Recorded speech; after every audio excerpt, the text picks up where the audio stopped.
Un de mes tout premiers voyages en stop, c'était entre une gare un peu perdue, une gare de campagne, et une abbaye complètement isolée au bout d'une route auvergnate. Et ce premier voyage, il portait déjà en lui le sens que je donne aujourd'hui à l'autostop, c'est-à-dire un cheminement vers le royaume.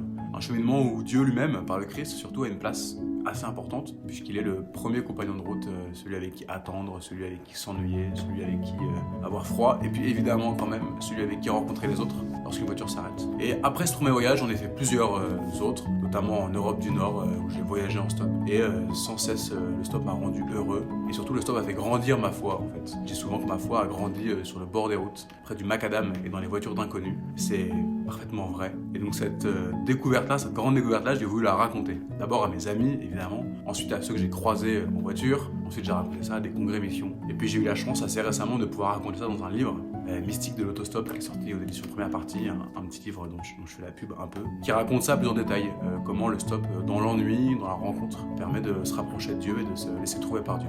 Donc ça, c'est mon expérience de Dieu. L'autostop était mon expérience de Dieu, et j'encourage tout le monde à aller sur le bord de la route pour essayer de chercher Dieu.